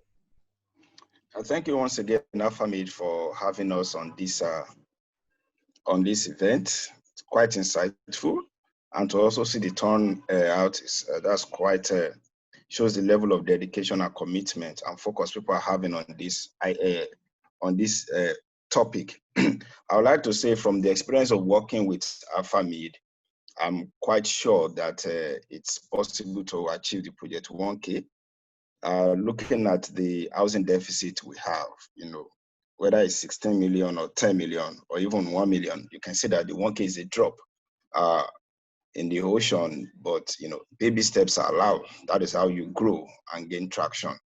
From the experience of working with you, also, you can also commit to the fact that the starting point for us in Impera is always we need to develop a product paper, because we see each cooperative, we see each cluster, we see each group as unique. So we don't go with a one-size-fits-all product. We sit down, we understand the need, and we come up with a product paper. And we're very happy and we appreciate the opportunity to have worked with you. I'm currently working with you on 3 initiatives, and we hope to work with you going forward on the other ones. To everybody listening to the program, I don't think we need to convince people that mortgage is visible, is possible. We know that as an industry and as a country, we are not where we want to be, but we are moving in the right direction, and soon we will get there. Thank you, everyone. Thank you very much, Ayo.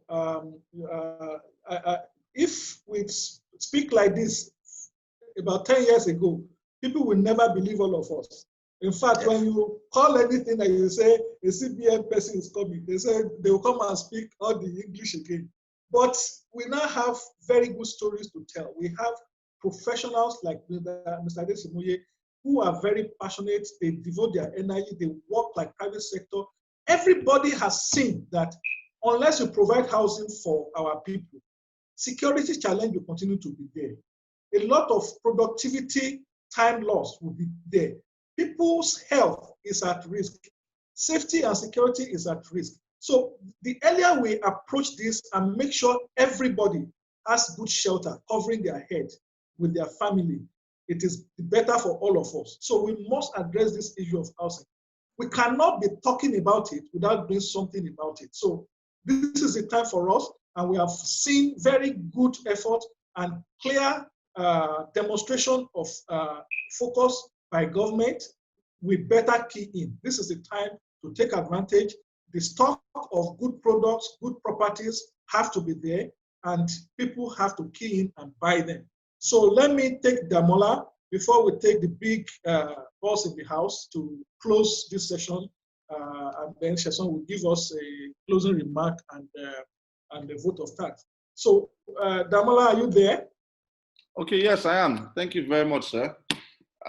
So I think I'll start with the comment made by our keynote speaker, Mr. Adesemoye, speaking to the issue of supply and that there are gaps. One of the reasons NMRC had to return almost $125 million back into government coffers was because there were no mortgages that could support the drawdown of such a facility.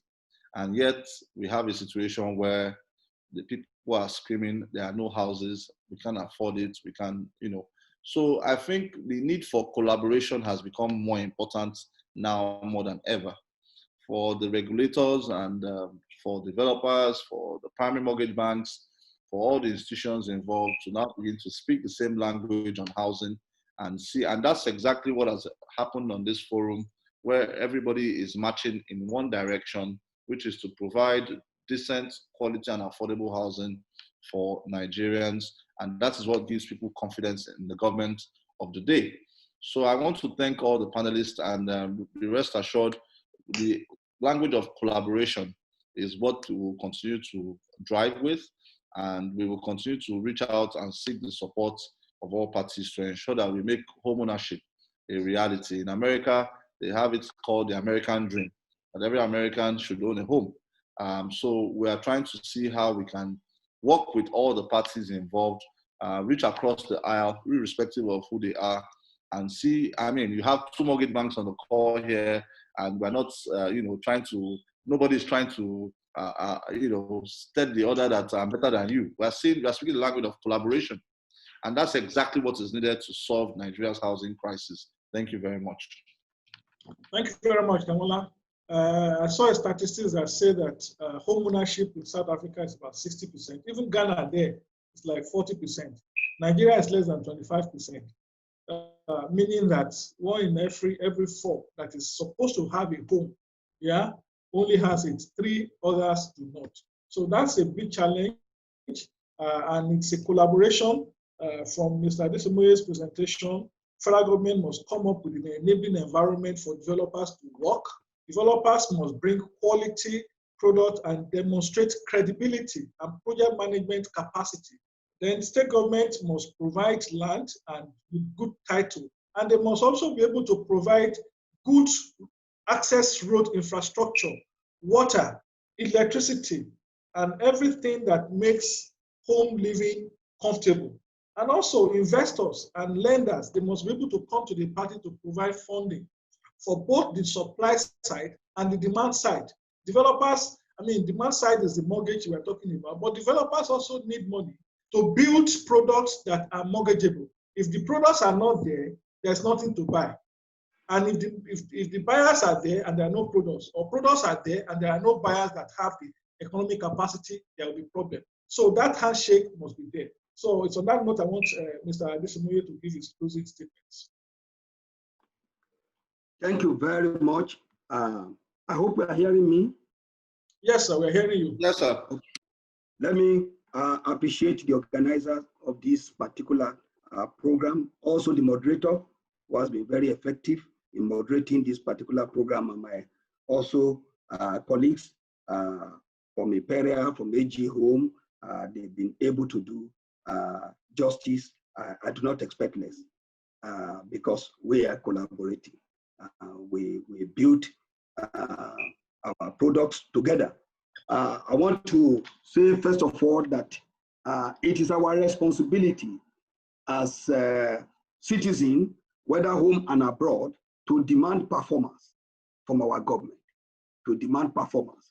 And I want to tell you, one of the things we stand for is performance, efficiency, effectiveness in collaboration.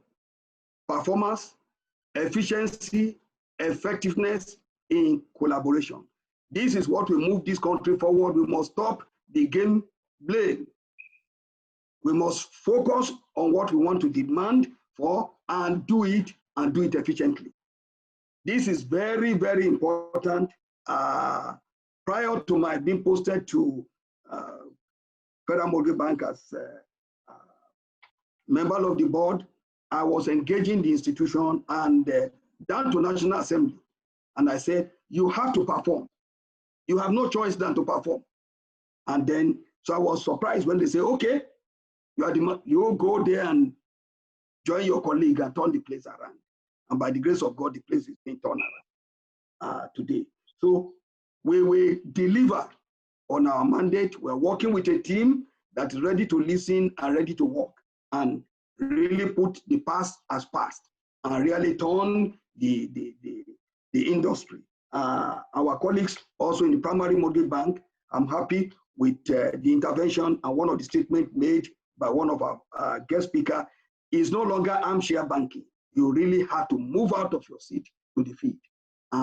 Roll up your sleeve to make Nigeria to get the right product in the right place at the appropriate price with the right promotion to deliver this market. We really need to work efficiently and work together in a collaborative manner and to turn things around. We need to change our deficit, our challenges to opportunity. The opportunity is there for great investment, and Nigeria really have these resources. So we need to look for an avenue to tap these resources, to bring them on board, and really make everyone a win-win game. It is a win-win game. So I want to assure us that from our side, you can count on us. When we drive, if you have any inefficiency harboring anywhere, pull a call across, we will put through our bulldozer and pull the place down, pull that particular inefficiency down. We want to make this particular industry to work and deliver to Nigeria and be able to say we've been able to lay the foundation. Thank you very much, AlphaMate, and the work you are doing with cooperative and everything, that is where to go. We need to build demand-based supply and be able to bring Nigeria to the space that within a short term, we'll be able to put Nigeria in the globe. And I can assure you when Nigerians are serious with a particular thing, they do it the best that the world can have. Thank you very much, distinguished ladies and gentlemen, and the listener.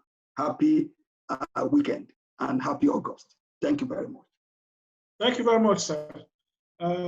Without any further delay, I would like our head of marketing and corporate communications, Sheson Oguyoye, to give us a closing remark and also to give the vote of thanks to the attendees of this program and also share with us one or two things and also all the panelists. On this note, I'm saying I say my own thank you in my little way while I hand over to Sheson to do the vote of thanks. Thank you very much for coming. Thank you very much, Engineer Femi Akintunde. It's been an amazing session. I used to tell people that, my job is on the line because my boss is doing my job very well, now. Thank you very much for such amazing and effective and efficient session that you've just, held down. 2 hours plus, we still have over 170 people online. We started with about 250, and at a point, for internet's sake, I'm getting some messages here, internet and a number of other things, but we still have a whopping 170 people online, and that tells you the importance of this session. And if you also go through the comment section, you will see a lot of kudos that is going to the panelists, to Mr. Adeshemoye for such amazing and eye-opening session that you have held. You have debunked a lot of myths here today. And I want to say a very big thank you. I want to also say a very big thank you to the panelists, Mr. Olowo Okere, Mr. Sam Ogu, Mr. Akindolire. More importantly, because you guys held it down in the question and in the Q&A session.